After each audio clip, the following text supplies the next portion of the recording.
كمتي ممهران ولدنا زبلنا دنجل مريم كما يوم سمي واي مسلكو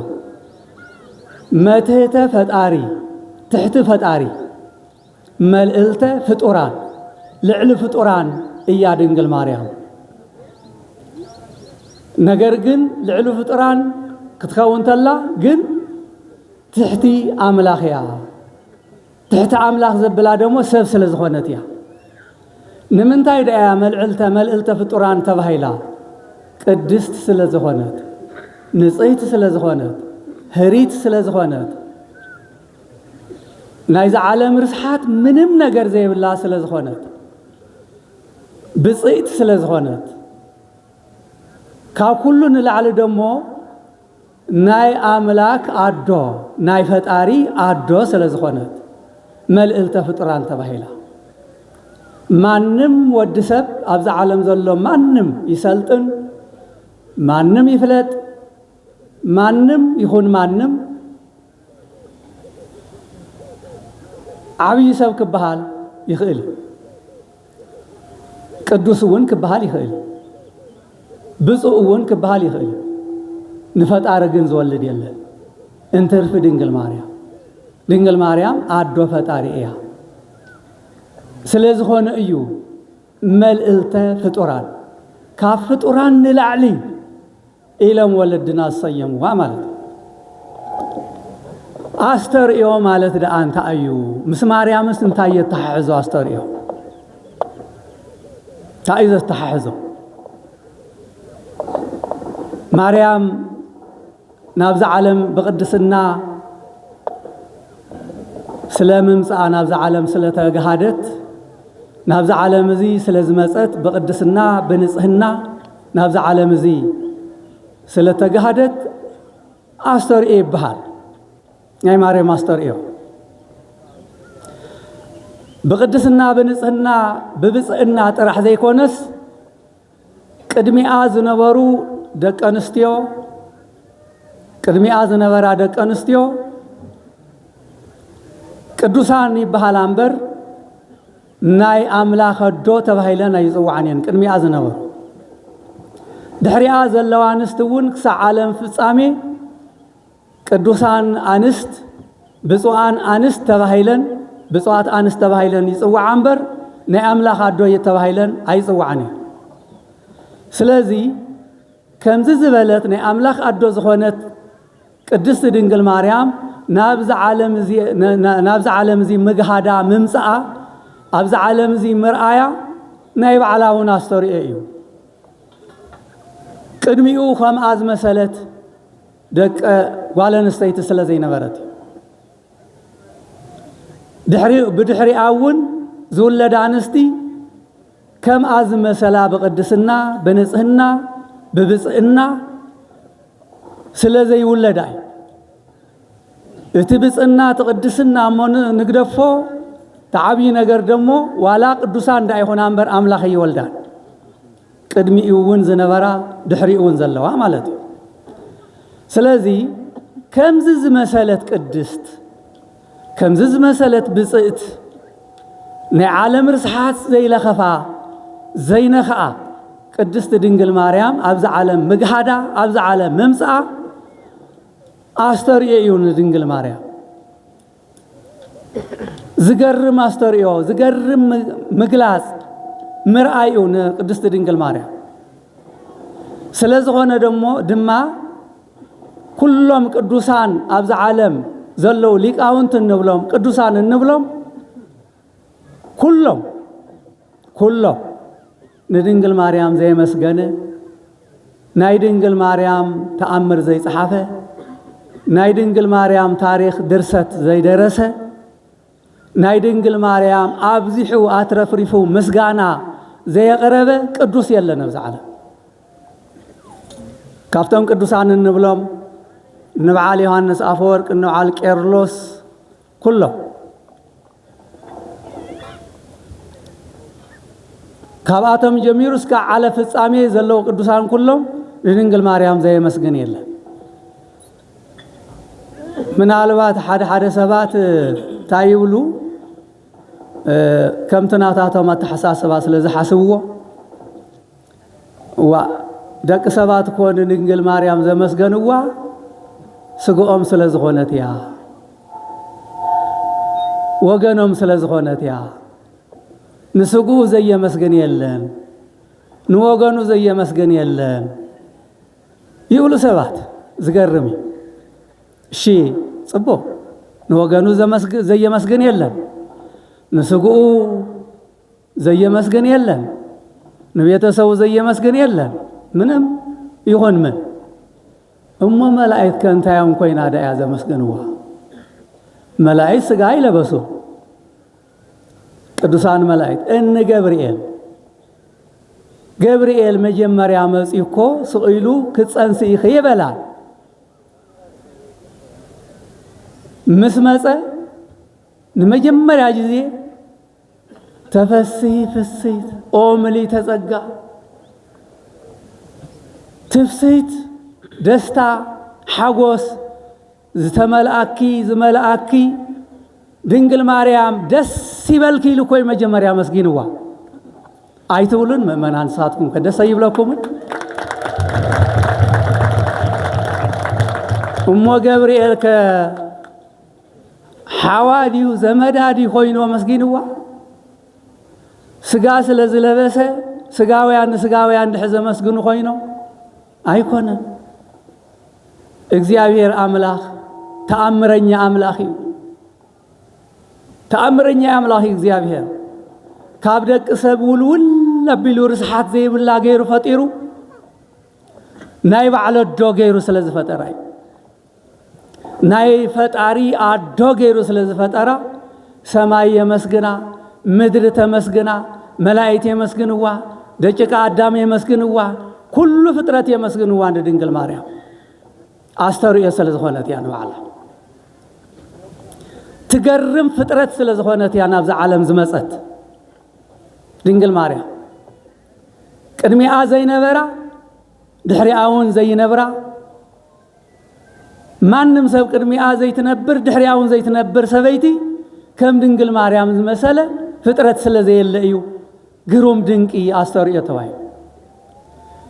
እትዋና ግን ተዋና ካብኣ ዝለበሶ ስጋ ኢየሱስ ክርስቶስ ናብዛ ዓለም እዚ ዘይጭበጥ አምላኽ ዘይርአ ዝነበረ አምላኽ ዘይድህሰስ ዝነበረ አምላኽ በስጋ ማርያም በመርአዩ ናብዛ ዓለም በመግላጹ በመምጽኡ ሰብ ክሪኦ ኩሉ ዓለም ክሪኦ ስለዝወሰነ ናይ አምላኽ ናይ ኢየሱስ ክርስቶስ አስተርእዮ ተባሂሉ አንሶ ሰው ገሃደ ወአስተርአየ ከመሰብ በበህቅ ልህቀ ይብል አብዛ ዓለም ተመላለሰ በግልጽ ተመላለሰ ወአስተርአየ ገሃደ ወአስተርአየ ከመሰብ አንሶ ሰው ገሃደ ወአስተርአየ ከመሰብ ልክዕ ከማና መልክዕ ዘለዎ ከማና ቁመት ከማና ስጋ ለቢሱ አብዛ ዓለም ተራእዩ ከማና ሰብ ስለዝመሰሎም እዮም ዘሳቂዎ ዝነበሩ አሳቂዮም ሰቂሎም ዝቀተልዎ ንሳቶም ከማና ሰብ መሲልዎም ግን ሰብ አምላኽ ሰብ ጥራሕ አይኮነን ሰብ እውን እዩ አምላኽ እውን እዩ አምላኽ እዩ ሰብ እዩ አሳቂዮም ሰቂሎሞ ቀቲሎሞ ቀቢሮሞ ግን አምላኽ ስለዝኾነ ደሞ ተሲኡ አምላኽ ስለዝኾነ እውን ዕውራን ይፍውስ ነይሩ አምላኽ ስለዝኾነ እውን ድውያን ይፍውስ ነይሩ አምላኽ ስለዝኾነ ሙታን የልዕል ነይሩ አምላኽ ስለዝኾነ ደሞ ሞይቱ ተቀቢሩ በገዛእ ስልጣኑ ተሲኡ ስለዚህ አብዛ ዓለም ስጋ ለቢሱ በመርአዩ አስተርእዮ ተባሂሉ ናፍቶ ዋና ትርጉም ንእቶ ከሕጽረልኩም አስተርእዮ ማርያም ደአን ምንታይ ተባሂሉ ተመጀመሪያ ትርጉም እጹብ ድንቅ ዝኾነት ድንግል ማርያም ቅድሚኣ ዘይነበራ ድሕሪኣውን ዘይህልዋ ከምኣዝ መሰለት አብዛ ዓለም ስለዘይተፈጠረት ንሳብ ዛ ዓለም እዚኣ እጹብ ድንቅ ኮይና ስለተፈጠረት ናይ ባዕላ አስተርእዮ ካው ደሞ ካብ ስጋ ካብ ነፍሳ ነፍስ ተዋሂዱ ኢየሱስ ክርስቶስ ኣብዚ ዓለም ብምግላጹ ኣብዚ ዓለም ብምምላሱ ኣብዚ ዓለም ክርአ ስለ ዝኾነ ስለ ተርአየ ማለት ናይ ኢየሱስ ክርስቶስ አስተርእዮ እዩ መዓዝ ተርአዩ አፍቲ ድንግል ማርያም ዝዓረፈትሉ ጊዜ ወርሒ ስለ ተርአየ ድንግል ማርያም እውን አፍቲ ክርስቶስ ዝተወለደሉ ክርስቶስ ዝተገለጸሉ ዘመነ ጥር ካብ ታኅሳስ 19 ጀሚሩ እስከ ጥር 30 ዘሎ በሙሉ ዘመነ አስተርእዮ ይዝባል ዘመነ አስተርእዮ ማለት ደግሞ ናይ ክርስቶስ ምግላጽ ናይ ክርስቶስ ምርአይ ክርስቶስ ኣብዚ ዓለም ዝተርአየሉ ክርስቶስ ኣብዚ ዓለም ተገለጸሉ ማለት እዩ ዘመነ አስተርእዮ ማለት ኣብዚ ክርስቶስ ዝተወለደሉ ዝተገለጸሉ ዘመን ድንግል ማርያም ደግሞ ልክ ኣብ 64 ዓመታ ኣብ ዘመነ አስተርእዮ ኣብ ክርስቶስ ዝተርአየሉ ዘመን ምዕራፋ እዩ መማታ እዩ ጥር 21 ኣብዛለ መዓልቲ ሰዓት ኣብዛለ መዓልቲ ዕለት ጥር 21 እያ ድንግል ማርያም ሞይታ እዚ ወርሒ ዝደሞ ዘመነ አስተርእዮ ዝባሃል እዚ ወርሒ ድማ ክርስቶስ ተገለጸሉ ዘመን ይዝባሃል ክርስቶስ ዝተርአየሉ ዝተወለደሉ ዘመን ይዝባሃል ዝወርሒ እዚ ኣብ ዝወርሒ እዚ ስለ ዝተወለደት ዘመነ አስተርእዮ ተባሂሉ አስተርእዮ ማርያም እውን ተባሂሉ ተሰይሙ ሊቃውንት አቦታትና ከመይ ገይሮም መስማሚዖም ተሓደ ምስ ተሓደ ራኺቦም ስም ከም ዘምፁ ከም ዘውፁ ከተስተውዕሉለኩም ኩነስተውዕለለና ሊቃውንትና የንበረልና ናይ በሓቂ ሊቃውንቱ እውን የስእነና ሊቃውንትና እውን ዘለዓለም ከቢሮም ይንበሩልና ስለዚ አስተርእዮ ማርያም ማለት ኢየሱስ ክርስቶስ ዝተገለጸሉ ዝተወለደሉ ስጋ ለቢሱ ዝተርአየሉ አምላኽ እቲ ዘይርአ አምላኽ እቲ ዘይጭበጥ አምላኽ ክጭበጥ ክርአ ድንግል ማርያም ኣብ ድንግል ማርያም ሕቑፊ ክሕቀፍ ክትሓዝ ሰሎሜ ክትሓዝሎ ካልኦት ሰባት እውን ክሕዝዎ ክንከባኸብዎ ክሓዝልዎ ህፃን ስለ ዝኾነ ስለዚ ከም ህፃን ስለ ተርአየ ከም ሰብ ተወሊዱ ከም ህፃን ስለ ዝዓበየ በብንእሽተይ ከምቲ ቅዱስ ዲዮስቆሮስ ዝነገረና በብህቅ ልህቀ ዝበለና ከምኡ ሰባት ሪኦሞ ሰባት ተንከባኺቦሞ ድንግል ማርያም ሓቑፋቶ ሰሎሜ ሓቑፋቶ ቅዱስ ዮሴፍ ተንከባኺብዎ ከም ሰብ ግን አምላኽ እዮም እዚኣቶም ተንከባኺቦም ነይሮም እዚ ዘመነ አስተርእዮ ማርያም ማለት እዚ እዩ ድንግል ማርያም ልክዕ ኣብ 64 ዓመታ እያ ከምቲ ኩሉ ጊዜ ዝጸግብ ወይም ደሞ ዘመን ዝጸግብ 70 80 90 100 ዓመት እውን ዝመልኡ ለው ዕድለኛታት ከምኡ ዝበል ዕድመ ይረኸበትን ድንግል ማርያም ኣብዚ ዓለም እዚ ዝሕለፈቶ ኩላህና ንፈልጥ ኢና ድሕሪ ወዳ ሞት ብብቸኝነት በይና ምስቶም ደቀ መዛሙርት ምስ በዓል ዮሐንስ ምስ ኩሎም ሐዋርያት እያ ብሓዘን ሕሊፋቶ ድሕሪ ሞት ወዳ ኢየሱስ ክርስቶስ ኣብ ኢየሩሳሌም ኣብ ዮሐንስ ዝበሃል ሐዋርያ ዮሐንስ ክስቀል እንተሎ ጌታ መድኃኔ ዓለም ክርስቶስ ዮሐንስ ኣብ ጥቕኡ ስለ ዝነበረ በል ዮሐንስ ኣዴኻ ሒዝካያ ኸይድ ንገዛኻ ኣዴኻ እያ እሞ ሒዝካያ ኸይድ ኣንታ ዮሐንስ ካብ በዚ ሕጂ ኣዴኻ እያ ተንከባኸባ ድንግል ማርያም ኣዴኻ እያ ኢሉ ኣብቲ መስቀል ኮይኑ ኢየሱስ ክርስቶስ ድሓር ዮሐንስ ወሲዱ ኣብ ገዝኡ ናተንከባኸበ ኣጽኒሕዋ እዩ ግን ምንም ደኣ ይንከባኸባ እምበር ንባዕሉ እውን ያው ሐዋርያት ኩሎም ዳኹ እዮም ቅዱሳን ድኻታት እዮም ቢላ የብሎም ፎቅ የብሎም መኪና የብሎም ኣብ ባንክ ዝቕመጥ ገንዘብ የብሎም ናይ ሃዋርያት ሃብቲ ህዝቦም እዩ ህዝቦም እዮም ዝቕልብዎም ዝነበሩ ስለዚ ንሳቶም እውን ስራሕ ነይርዎም ናይ ባዕላቶም ናይ ዕለት ምግቢ ዝረኽብሉ ንምሳሌ ከም ቅዱስ ጳውሎስ ናይ ባዕሉ ስራሕ ነይሩ ድንኳን ይሰፍ ነይሩ ዝበሃል ቅዱስ ጳውሎስ ናይ ሰብ ገንዘብ ሃውን ኢሉ ይፈልጥን ኩሎም ሃዋርያት እውን ከይዶም ቅዱሳን እዮም ቡራኪኦም ክንቅበል ኢሎም እዮም ዝህብዎ እምበር ናይ ሰብ ገንዘብ እውን ተነይውል ነይሮም ስለዚ ድንግል ማርያም ኣብ ዮሐንስ ገዛ ምስ ጸንሐት ልክዕ 64 ዓመት ዕድሜያ እያ ሞይታ ለሙይ መቸም 70 ዓመት ጸኒሑ ሞይቱ እውን ኡይ 80 ዓመት ጸኒሑ እውን ርእሲ ምንጫት ርእሲ ምልጻይ ክንደይ ኣውያት ኢና ንሰምዕ ዘለና ኣብ ዓለምና በቃ ተፈጥሮ ይሞት እንዲያውም ብስነ ስርዓት ሓሚሙ ዝሞተ ሰብ ክቡር ሞት እዩ ክቡር ሞቱ ለጻድቕ እዩ እቲ ክፉእ ሞት ግን ኣብዘይ ዓድኻ ሙማት ብሰብ ተቐቲልካ ሙማት ብክፉእ ሞት ሙማት እዚ ምናልባት ከልቅስ ከብኪ ወይ ከብል ይኽእል እዩ ስለዚ ማንም ሰብ ካብ ድንግል ማርያም ኣይዓብን ድንግል ማርያም እውን 64 ዓመት ዕድሜኣ ሞይታ 70 ዓመት ዝሞተ ሰብ ምርር ኢልና ከነልቅስ ይግባእ ድዩ 80 ዓመት ዝሞተ ዕድሜኡ ዝሞተ ሰብ 100 ዓመት ካብኡ ንላዕሊ እውን ተገበረ መቸም ብዙሓት ሰባት ምርር ኢሎም ከልቅሱ ተስፋ ክቆርፁ ንሪኦም ኣለና ተገቢ ይኮነን እዚ ኣብ ጥቃኹም ዘሎ ንእሽተይ ይዕርፉልና ተወዲ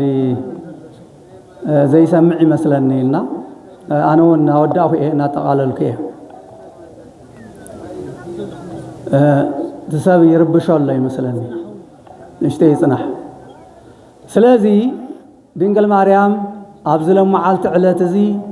ብ64 ዕድሜኣ ዝዓረፈትሉ ዕለት ኢና ነኽብር ዘለና በርግጥ ሃዋርያት በኺዮም እዮም ያው ሰብ እውን ስለ ዝኾኑ ንሳቶም ኣዴና ሲኢና እያ ኢሎም እዮም ንሳን እያ ነይራ ጥራሕ ኣዶ ካልእ ኣዶ የብሎምን ኣዶኦም ኣብዲኦም ገዲፎም ንኢየሱስ ተኸቲሎም ንዓ ተኸቲሎም እዮም ነይሮም ኢየሱስ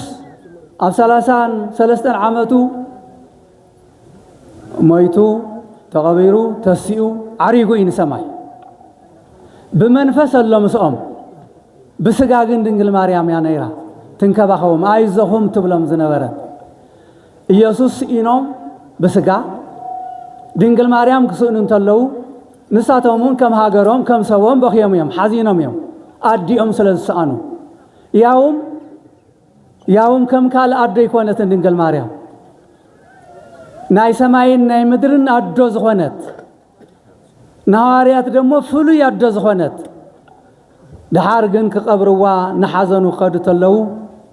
ኣይሁድ ይምንቀይዋ ነይሮም እዮም ዋላ እኳ ኣብ ጌተ ሴማኒ ዝበሃል ጌታ ዝተቐበረሉ ወዳ ዝተቐበረሉ ኣብኡ ኸይዳ ንምብካይስ ኣይፈቕዱላን ነይሮም ድንግል ማርያም ቶም ኣይሁድ እስራኤላውያን ማለት እየ ጌተ ሴማኒ ኣብ መቃብር ወዳ ኸይዳ ክትበኪ ኣይፈቕዱላን ነይሮም ይገርመኩ ይሕዝንዋ ነይሮም እና ዝኹለይ መከራ ሓሊፋ እያ ዓሪፋ ዝንያ ንሳቶም እውን ሓዚኖም ክቐብርዋ እናኸዱ እናሃለዉ ካብኡቶም ኣይሁድ እንደገና መፂኦም ጌታ ተሲኡ እናበሉ ዝህውኹና እዞም ሃዋርያት ድንግል ማርያም እውን ተሲኣ ኢሎም ከይህውኹና እዚ ነገር እዚ ክንሰምዕ ኣይንደልን ናይ ኢየሱስ ክርስቶስ ትንሳኤ ክንሰምዕ ኣይንደልን ኢልና ዓለም ኣጥሊቖሞ ተሲኡ ተባሂሉ ዓለም ኩሉ ኣሚንዎ እዩ ናይ ድንግል ማርያም እውን ተሲኣ ኸይብሉና ብሓዊ ነቃጽላ እዮም ኢሎም ምእመናን ትፈልጥዎ ኢኹም እዚ ታሪክ እዚ ዓመት እዩ ዝነገረኩም ከይድና ተሎ ብሓዊ ነቃጽሎ ተኣስከርየን እዮም ኢሎም ኣይሁድ ክፉኣት እዮም መጨረሻ የብሎምን ክፉኣቶም ለሙኸ ብነገር ብኽፋእ ብተንኮል ሓዊ ዘቃጽሉ ሰባት የለውን ንብል ዶ كندي حدا نتحدا خقاصل تحدا نتحدا كسناخل تحدا نتحدا خطف امون احنا كريستيانينا قراص ايهود يكوننا نيو حق ناي كريستنا تغبار يكونن ايهود ግን ኮም እዮም እስከ ዓለት ትሪእዎም ኣለኹም ለመሆን ሕዝስ ሞይታ ተባሂሉ እቲ ናይ ሰብአዊ መብት ዝበሃል ናይ ዓለምና ኳስ ሰብ እንኳን በህይወቱ በሞቱ ውን መቃብሩን ክቡር ይዝበሃል ክንዲ ከይዶም ምስሐዋርያ ዝቀብሩ ክንዲ ሓዘን ዘተሓዛዝኑ በቃ ተስከሬን ክነቃጸለለና ኢሎም እዮም ናብ ሐዋርያት ከይዶም ክሪእዎም ተለው ተምሃርያት ፈሪሖም ተበቲኖም ዮሐንስ ግን ቆራጽ እዩ ዮሐንስ ኣብ ገዙ ያ ነይራ ካብ ቀደሙን ቆራጽ እዩ ምስ ኣኸፊል ዝገበሩ ይግበሩን ኢሉ ገና ከመጽን ተለው ንዓቶም እግዚአብሔር ካብ ሰማይ ሓወም ጽዮ ጥፊኡ ነቶም አይሁድ ንዓኣ ግን ምስ ዮሐንስ እቲ ክቡር አስከሬን ተቅዱስ አስከሬን ዮሐንስን ተአስከሬንን ናብ ሰማይ ነጥዮ ወሲድዎ ይመላክ ትፈልጦ ደመና كم مهانو تفلتو دنيركم ጥር መዓልቲ 21 ቅዱስ መልአክ እቲ አስከሬና አይቃጸልን ናይ አምላክ ናይ ሰማይ ናይ ምድርን አዶ አስከሬን ማንንም አይቃጸሎን ንባዕልኻትኩም ዳትቃጸል ዋንበር ይሎ ቃጺሉ በድሕሪኡ እቲ መልአክ ሓፈፍ ፋቢሉ ተስከሬና ዮሐንስን ጨሚሩ ናብ ገነት ወሲዱ ከፍ ፋቢሉ አብጽ ህይወት ተባለ እጽ ህይወት ኣብ ገነት እጽ ህይወት ዝበሃል ፍረሎ ዓብይ ዕንጨትዩ እቲ እጽ ህይወት ፍረ ዝበልዕ ንሽሕ ዓመት ይነብር ይዝብል ሓንቲ ዕንጨት ፍረ እንድሕር ተበልዒው ናይ እጽ ህይወት ማንም ዳይበልዓ ንበር ንሕና ዓደለኛታት ኣይኮን ንሳበልዕና ተንኸውን አደመቦና እጽ ህይወት በልዕልና ተዝኸውን ነይሩ ናብዝ መሬት ዝንውነ ይመጻና ዝኹለይ መከራውን የመርኸብና ነርና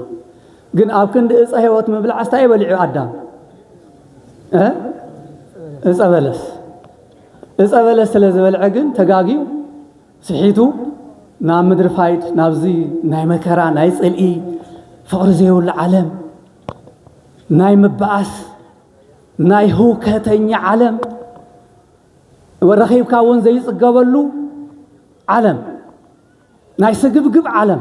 ናብዚ መጺና ብሰንኪ እጸ በለስ ናይ ድንግል ማርያም አስከሬን ግን ቅዱስ መልአክ ወሲዱ ናብ ገነት ናብ እጸ ህይወት ስር አዎ ቀሚጥዎ ልብ በሉ ለመዓልቲ ይኸሙ ተፈጺሙ በዛ ለመዓልቲ ዕለት ያለ ኸሙ ተፈጺሙኒ ለመዓልቲ ሞይታ ለመዓልቲ ስጋአ በሐውኸ ቃጽልዎ ኢሎም ነይሮም አይሁድ አይካሉን ለመዓልቲ ቅዱስ መልአክ መጺኡ ምስ ቅዱስ ዮሐንስ ሓፈፍ ፋቢል ናብ ሰማይ ወሲዱ ናብ ገነት ዋቅሚጥዎ በዛ ለመዓልቲ ዕለት እዚያ ስለዚህ ሽዑ ብዙሓት ንድንግል ማርያም ዝፈልጡ ንኢየሱስ ዝኽተሉ ዝነበሩ ክርስቲያን ዝተባሃሉ ኩሉ ሓዚኖም እዮም ከም ሕዛን ሓቃቶም እዮም ክሓዝኑ ኣዲኦም ስኢኖም እዮም በስጋ በመንፈስ ግን አላ ያምሳና እንኳን ንሳቶም ንሕናውን እንኳን ንሕና እስከ ዓለም ፍጻሜ ዘሎ ንድንግል ማርያም ዘአምን በመንፈስ ምሳና ያ ድንግል ማርያም ነገር ግን ኣብ ምድሪ ኣውያት ነይሩ ሽዑ ድንግል ማርያም ክትመውት ተላ ኣብ ምድሪ ኣውያት ነይሩ ድንግል ማርያም ስኢናያ ድንግል ማርያም ሞይታ ድንግል ማርያም ቀቢጽናያ ዝበሃል ኣውያት ነይሩ ምድሪ ኣብ ሰማይ ከንታይ ነይሩ እልልታ ነይሩ ደስታ ነይሩ ናይ መን ደስታ ናይ መን እልልታ ናይ መላእክት መዝሙር ውዳሴ ነይሩ ናይ መላእክት ድንግል ማርያም ነፍሳ ናብ ገነት ክትኣቱ እንተላ መልአክ ወስዳ እንተላ ኩሎም ኣብ ሰማይ ዘሎ መላእክት ኣመስጊኖም እልል ኢሎም ተቐቢሎም እዮም ዓብይ ደስታ ተድላ ነይሩ ኣብ ምድሪ ሓዘን ኣብ ሰማይ ደስታ ነይሩ እውነትም ደስታ እዩ ድሓር ግን ኣብ እጸ ህይወት ኣብ جنة أبو صهيوس سر كندي معلت خون صنيحة تخون دنقل مريم حزي تقبير عادية أي تقبرت كما يان تأيا معزيا تقبيرة من يقبيروا إذا كله تفلتوا يقبأ مؤمنا تفلتوا يقبأ تري أسران حادن ناب جنة توسيدا أبو هيوت سر تقميتا نحاسة عسران نحاسة خندي نحاسة 16 معلتي قدمي لهم يوم نهاريات ملاخ أمسيه وهم كبر وايلو ملاخ نهاريات بلو يتحزنوا أديهم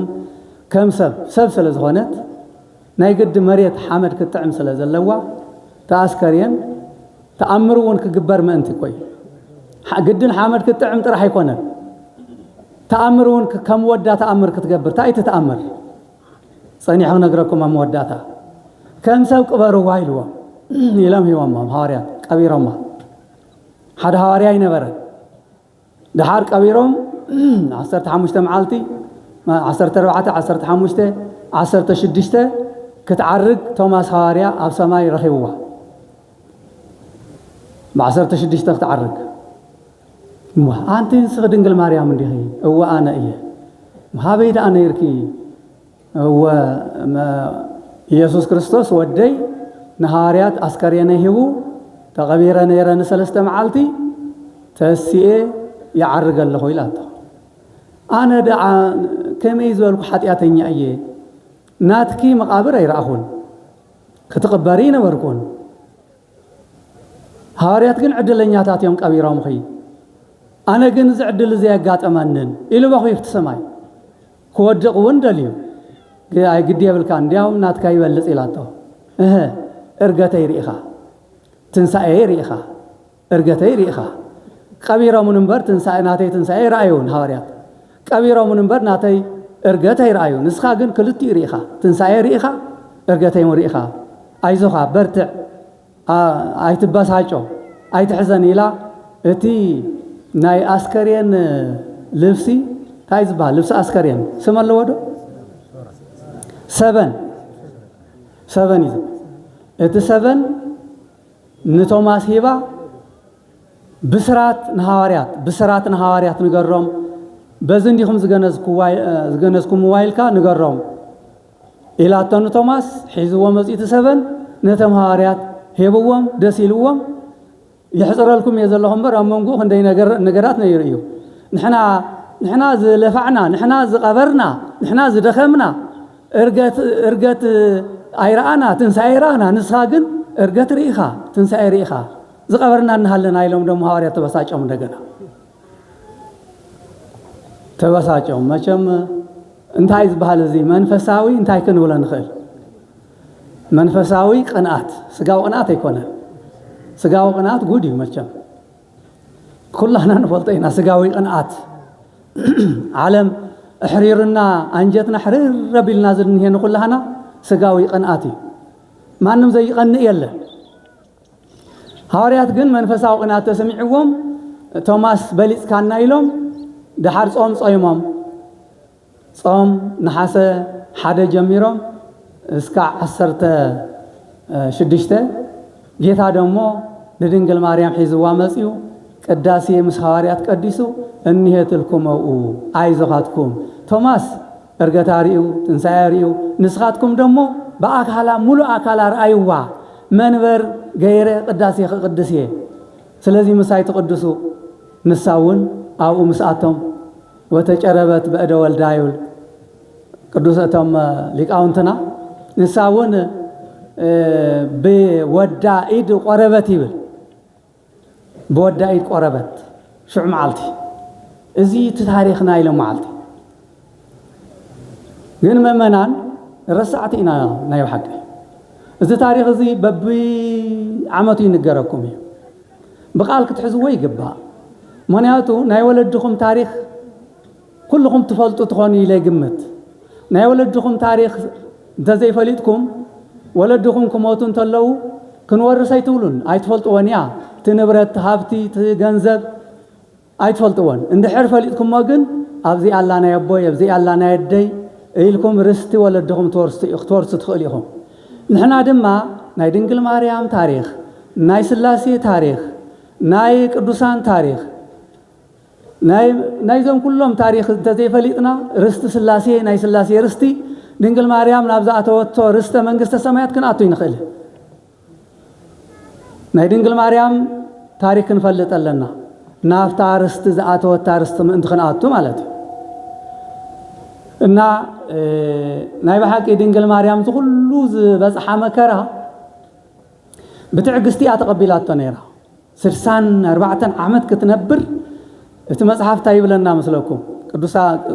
ቅዱስ መጽሐፍ እዩ ወተወዲዮ ውስተ ልባ ጌታ መድኃኔ ዓለም ክርስቶስ ተወሊዱ ገና ህፃን ኮይኑ ተኣምር ክገብር ተሎ ስቕ ኣይትድነቕን እንደገናውን ኣይትሐዝንን እንደገናውን ምንም ካፍቲ ተፈጠረቱሉ ስምዒት ወጽያ ዝኾነ ነገር አይስማዓን ዋይ ሕዚ ሓንቲ ሰበይቲ ተኣምር ዝገብር ውላድ ተትወልድ መቸም ዓለም ከመይ ክትሽገር ነይራ ማለት እዩ ንሕና እንተ ንኸውን ማለት እዩ ዋ ተወደይ ከምዝን ተገበረ ከምዝን ተሰርሐ እዝን ተገበረ ኣብዝን ተኣተወ ተወደይ እኔ ዝበሃል ግድ ይበሃል ደ ይበሃል ድንግል ማርያም ግን ኮመይ ኮነትን ኩሉ ነገርስ ኣብ ልባት ሕዞ ነይራ ይዝብ ከም ድንግል ማርያም ንሕና እውን ትዕግስተኛታት ክንከውን ይግባእ ሳላ ትዕግስተኛ ስለ ዝኾነት እዩ እግዚአብሔር እውን መሪፅዋ ናይ ፈጣሪ ኣዶ ክትኸውን ዝገበራ ከማና እንዲያዳ ሰብ እንዲያዳ ነይራዳ ግን ብጣዕሚ ንጽህቲ ቅድስቲ ተዓጋሲት ስለ ዝነበረት ግን ኣብ ዝበፂሓ ማለት እዩ ድሓር ከም ሰብ ሞይታ እቶም ወለድና ማንታይ ኢሎም ይነግሩና ይመስለኩም ተም ሊቃውንትና ሞት ለመዋቲ ይደሉ ሞታ ለማርያም ያጽብ ለኩሉ ዝገርም ኮዩ ሞትሲ ንዝመውት ሰብ ይግብኦ እዩ ያው ንኽፉእ ሰብ ማይ ይግብኦ እዩ ግን እቲ ደራሲ እቲ ሊቅ እንታይ ኢሉ ሞትሰ ለመዋቲ ይደሉ ሞታ ለማርያም ያጽብ ለኩሉ አቤት ሞትስ ንዝግብኦ ይግብኦ እዩ አለ ናይ ማርያም ሞት ግን ከመይ ንምንታይ ንሳውን ኢላ ነይራ እያ ባዕላ መጽኡ ጎይታ መድኃኔ ዓለም ክርስቶስ ሞቲ ያኽለኪ ዝዓለም ኢልዎ ዋ ኣነማ በፍጹም ክሞ ናይ ኣምላኽ ኣዶ ተባሂለ ይመውትን ኢላ ተኸራኺራ እያ ካው ኣነ እንደሞይተኒ ኢኹ ኢልዎ ኣነ እኮ ወድኺ እስቲ ሓንቲ ሕቶ ክሓትተኩም ኢየሱስ ክርስቶስ ንድንግል ማርያም እንታይ እዩ እስቲ ንገሩኒ ወዳ ካልእኸ ፈጣሪያ ጎብስ ንድንግል ማርያም ኢየሱስ ክርስቶስ ሓደ ወዳ እዩ ተኻላይከ ፈጣሪያ እዩ ድንግል ፈጣሪያ ወሊዳ ዝበሃል እዚ ስለዚ ትኽክል ኮይኑ ኣይ ኣነማ ናይ ኣምላኽ ኣዶ ናይ ፈጣሪ ኣዶ ኮይነስ ክመውተ የብለይን ኣይኸውንን ሰለቶም ዋ እማ ኣነ ፈጣሪኽ እንደሞይተን ይሆን ኢልዎ ኣነ እኳ ሞይተ ፈጣሪኺ ወድኺ ሞይተ ኣይ ግድ የብልክን ሞተ ዳ ኣይ እምቢ ኢላቶ ያው ናይ ወልድን ወላድን ዘረባ እንዲዚ ናይ ወልድን ናይ ወላድን ጭቕጭቕ ወይ ክንብለ ንኽእል ወይም ደሞ ዝርርብ ክትዕ ክንብለ ንኽእል ኢና መንፈሳዊ እዚ ስጋዊ ኮነ ካብኡ ዋሺ ኢልዋ ናብ ሒዝዋ ኸይዱ ናብ ገሃነመ እሳት ናብ ሲኦል ገሃነመ እሳት ዕፁው እዩ ሎሚ ገሃነመ እሳት ዕፁውት እያ መዓዝያ ትኽፈት ዓለም ዝሓለፈት እያ ትኽፈት ኣብ ሲኦል ዝነበሩ ናብ ገሃነመ እሳት ምእንቲ ክሸጋገሩ ኣብ ገነት ዝነበሩ ደሞ ናብ መንግስተ ሰማያት ክሸጋገሩ ሎሚ ገሃነመ እሳት ዕፁውት እያ ዓለም ዝሓለፈ ግን ክትኽፈት እያ ኣብ ሲኦል ዝነበሩ ብምልኦም ኣብዚ ዓለም ዘሎ ሓጢአተኛታት ናብ ገሃነመ እሳት እዮም ቀጥታ ዝኣቱ ቀጥታ ናብ ሲኦል ወሲድዋ ኢየሱስ ክርስቶስ أبسيول زساقيو نفسات رئة أرى أنت عالم دا تريفو دا زهول لهزبي أبسيول تقاطيلو ما كل عالم يزك أصل زلو نابسيول زمس زلو وديم حار الليلات أفكر سيد شعات ورحن كندي أنا ديتاتنا كندي أب خبدي شعات ورحن حمشت معلتني مثلني أب خبدي شعات ورحن حمشت معلتن ما أنت زيلك تشكي مكة كاو دمو 3 عامات وكا ما أنت تقبيلك ما أنت ذات بقوها إلك كاو دمو سدت مسخان جبس تسديده ما أنت سدت إلك كاو بعلة عربي تسائلك خريئة كانت له مرر إلى بخي أنجتك سعزب التسبخي ما أنت تابخ بخياتي إلك نزه هزبي أبسي أول زل هزبي أوصل الليلات محار الليلات عديلو كميلو كمحرق أنا كو قالي كابز حلف سماين مدرني حلف يقلل لي لا تزاريبا قال كيدان كو إيزي سيقول نهات آن فتيرة جنة صاركان فتيرة كمي قرب هات سيقول زلو هات آن دا كمحرق إل وما قوم ما سأغطي تفتر الليل أي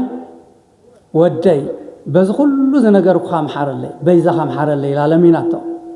رهي تهلي نازل بلا كوزي هافتي يروساليم بيت مقدس النهالوتس تفلتوا وياهم بيت مقدس نبيت مقدس خون مايك تقدح خيدا أتعبابي أمن كوز قرم كوي أبيس كندي دك هفتا مني هو ماين قدحن نولد دم زشجر كندي أقوالات إني واحد نا والله ما يمسلي أنت تبايلاس وعدي أنا سرح لني ناي جزع يلني تمرت لني جزع لني عندي شكشك نساقن نقول مريم نا أملاك الدقينا ما يتقدح نيرة ما يتقدح نيرة ما يتقدح خيداس زسم أخل برخيبة أتون قالوا تانستي قدي فنو خيدن كموتي لبس أمتي خلبي جامع أورك جامع نبيت مقدس جامع وسيا كافت زقد حتى ماي قلبيتا نتخل بستيا كيدا